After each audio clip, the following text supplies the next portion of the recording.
Masjid Ad-Du'a Wai Halim, Bandar Lampung, tanggal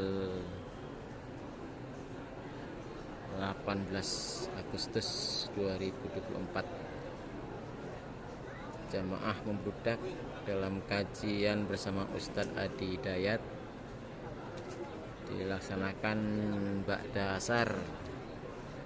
Jamaah sudah memadati masjid dari siang hari semenjak ba'da zuhur. Animo semangat masyarakat jamaah untuk menghadiri kajian Ustadz Adi Hidayat cukup tinggi. Untuk para ikhwan, ruangan bawah penuh full. Untuk lantai 2 diisi oleh para akhwat dan anak-anak. Pelataran parkir digunakan untuk menampung jamaah yang masih tidak tertampung di dalam ruangan. Saat ini masih menunggu Ustadz Adi Hidayat untuk memberikan kajiannya. Masih bersabar para jamaah duduk dengan tenang dan menunggu. Di luar masih gerimis, namun jamaah tetap standby, tidak bergeser dari tempat masing-masing. Jadi kajian ini memang rutin dilaksanakan oleh Masjid Ad-Du'a Wai Halim, Bandar Lampung. Ini persiapan datang untuk Ustadz Adi Hidayat, ditangani oleh takmir masjid berbaju putih Bapak Sabili dan para ustadz masih mengkondisikan tempat.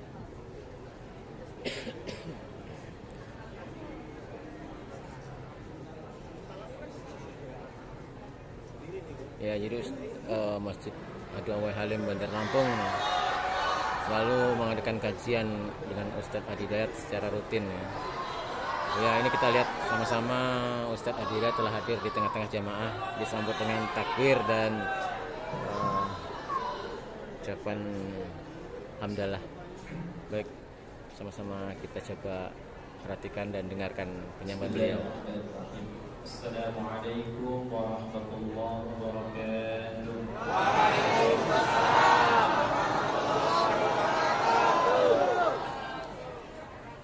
Alhamdulillahi rabbil alamin.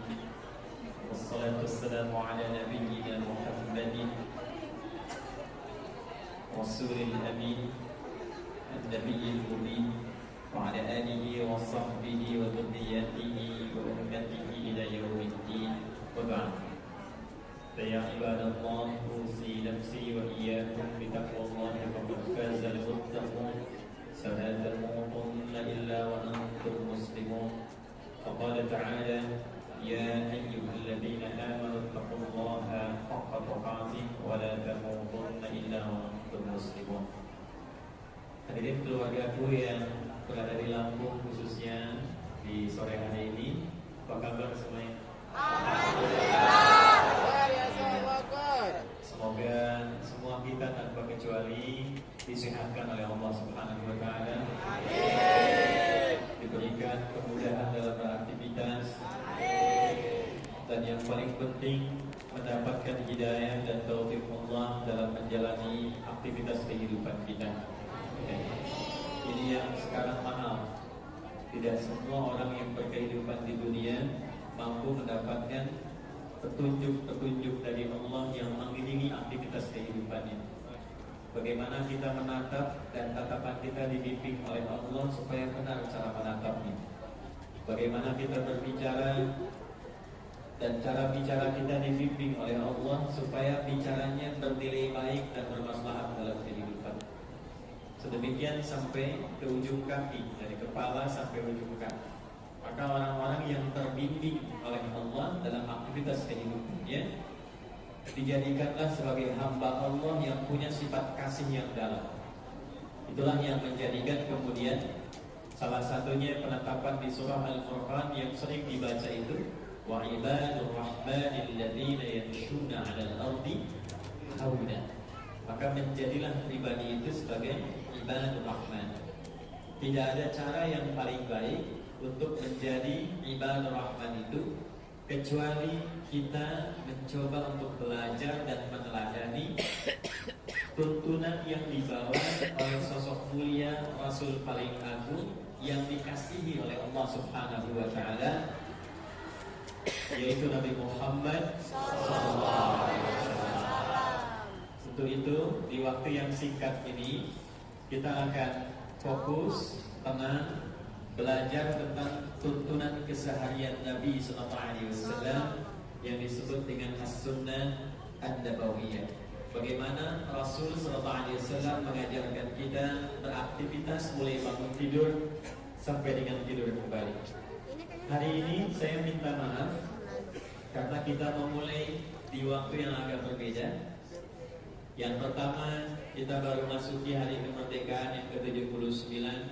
Kita bermohon pada Allah semoga negeri ini dijaga oleh Allah Subhanahu wa taala, dimakmurkan, dirukunkan, dan mudah-mudahan kita bisa mencapai satu kondisi negeri yang diridhai dan diberkahi oleh Allah Subhanahu wa taala. Amin.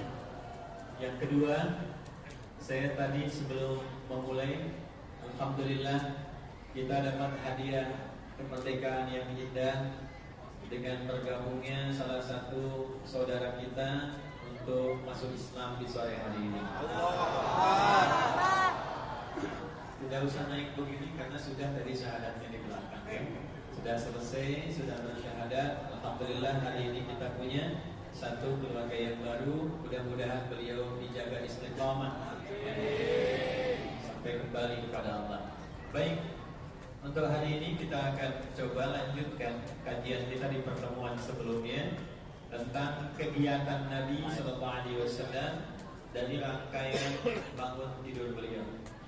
Jadi kita sudah agak lama ya kurang bertemu. Kalau malam nggak terlalu kelihatan wajah-wajahnya. Nah ini agak siang mulai tampak lebih kelihatan dari depan sampai ke bagian belakang.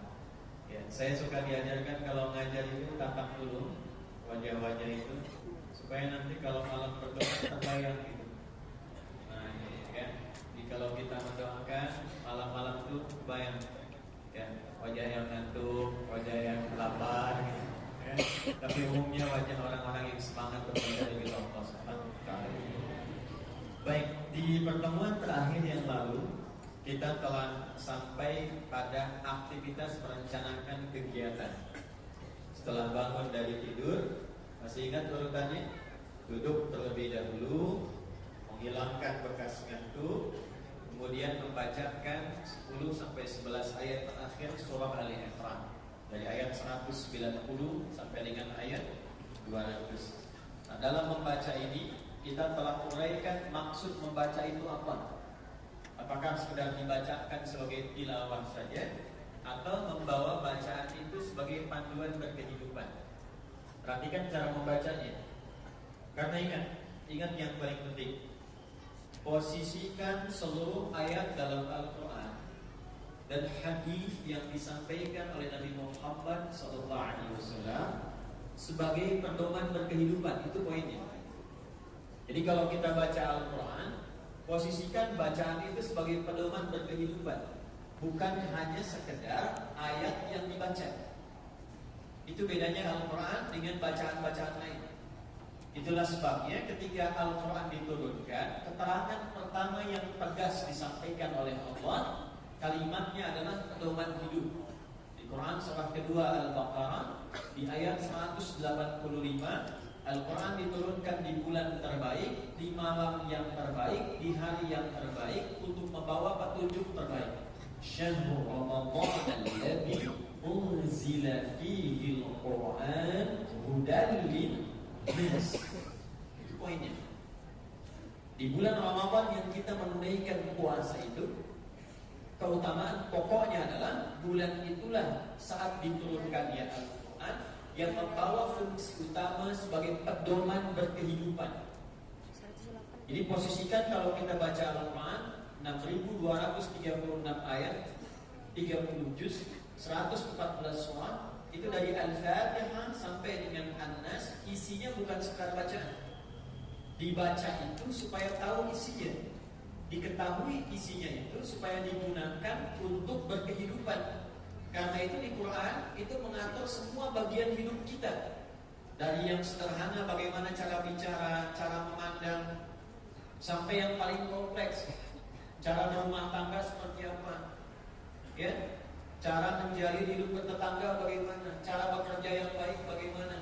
Ketika semua isinya mampu kita kerjakan dalam kehidupan, maka kita mendapatkan 3 keutamaan yang paling pokok. Keutamaan pertama, seluruh ayat itu akan merubah keadaan diri kita menjadi pribadi yang lebih baik dari sebelumnya.